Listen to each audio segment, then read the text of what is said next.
विधवा बहू का फैसला। महक की शादी रोहन से होती है। रोहन माँ बाप का इकलौता बेटा होता है, लेकिन फिर किसी कारण से रोहन की मौत हो जाती है। बेटा महक, तेरे आगे इतनी बड़ी जिंदगी है, फिर बच्चों की भी जिम्मेदारी। तू कोई काम कर ले। मैं तो कहती हूँ रोहन के ऑफिस में ही बात कर ले, शायद तेरे लिए कोई काम निकल आए।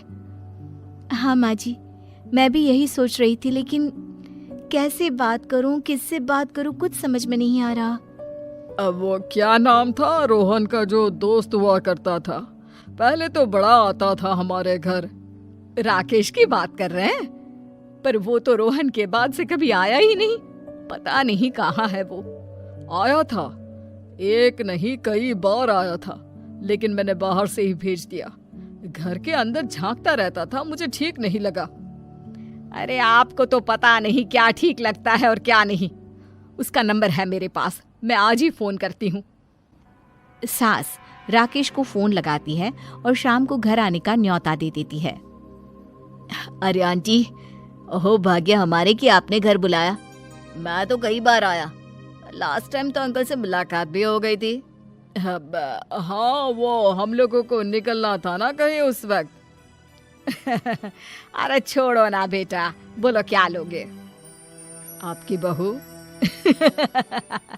क्या बकवास कर रहे हो राकेश? अरे मेरा मतलब ये है कि आपकी बहू कहाँ है? भाभी जी के हाथ की चाय की बस एक प्याली मिल जाती तो। महक चाय लेकर आती है, लेकिन वो जैसे ही राकेश की ओर देखती है, उसे राकेश पसंद नहीं आता। वो अंदर जाने को होती है कि अरे भाभी जी कहाँ जा रही हैं? बैठिए तो सबके साथ। जी नहीं, बच्चों को खाना खिला रही हूँ, आप माँ जी से बात करें ना। अंदर जाने के बाद सास कहती है, अरे बेटा राकेश, वो क्या है ना, वैसे तो तेरे अंकल जी की पेंशन आती है, साथ ही ऊपर 2 मंजिल मकान से किराया भी, तो हम लोगों का तो अच्छा चल जाता है। लेकिन महक, उनकी चिंता आप न करें आंटी, आदेश दें बस आप तो। देखो भाग्यवान, रहने दो, कोई बात नहीं, मैनेज हो जाएगा। अरे क्या मैनेज हो जाएगा अंकल, हमें भी बता दें। आप चुप रहिए जी। अब वो क्या है ना राकेश, तुझे तो पता है कि रोहन के 2 बच्चे हैं, उनकी पढ़ाई लिखाई का खर्चा बहुत है। हम ये चाह रहे थे कि रोहन के ऑफिस में महक को भी अगर कोई काम मिल जाता तो। क्यों नहीं आंटी जी, मैं हूं ना, मैं बात कर लेता हूँ। वैसे तो आप हाँ ही समझिए। महक भाभी को बोल देना कि कल तैयार रहें मेरे साथ ऑफिस चलने के लिए, मैं मालिकों से मिलवा दूंगा उन्हें। महक अंदर से सब सुन रही थी। अच्छा आंटी जी, तो चलता हूँ, कल आ जाऊंगा।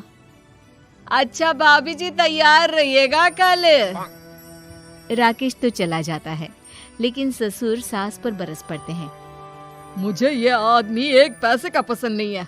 तुम इसे बोल दो कि हमें कहीं नहीं करवानी बहू से कोई नौकरी। अरे क्यों नहीं करवानी? सारा पैसा मैं इसके बच्चे और इसी पर उड़ा दूंगी, तो मेरी बेटी को क्या दूंगी? जरूरत क्या है तुम्हारी बेटी को तुम्हारे पैसे की? अरे वो तो पहले ही बड़े पैसे वाले घर की बहू है। अपनी बहू की सोचो जो अब तुम्हारी बेटी जैसी है। बच्चे रोहन की आखिरी निशानी है। अरे अपना भाषण अपने पास रखो, सारा दिन घर पर बैठी रोटियां तोड़ेगी, तो काम करे ना कुछ बाहर जाकर। बहू सब सुन रही होती है। वो अगली सुबह बिना मन के तैयार तो हो जाती है, लेकिन जैसे ही राकेश आता है, क्या बात है भाभी जी, रेडी हैं?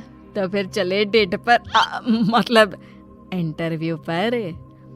महक सामने आती है कि सामने ससुर जी खड़े होते हैं। हाँ महक बेटा, आओ चलते हैं, मैं भी चल रहा हूँ। ससुर को तैयार देखकर राकेश का चेहरा बन जाता है। अंकल जी, आप परेशान हो जाएंगे। अरे रहने दीजिए ना, धूप भी बहुत है। वैसे भी स्कूटर में तो 2 लोग ही बैठ सकते हैं ना। तो तुम चलो, मैं बहू के साथ अपनी कार से आ जाता हूँ। महक ससुर जी को देखकर खुश हो जाती है, उसे शांति हो जाती है। वो लोग रोहन के ऑफिस जाते हैं, जहाँ बॉस कहते हैं, नमस्ते अंकल। नमस्ते महक, कैसे हैं आप लोग? रोहन का सुनकर बहुत दुख हुआ अंकल, वैसे कैसे आना हुआ? बेटा, क्या हमारी बहू के लिए तुम्हारी ऑफिस में कोई काम मिल सकता है?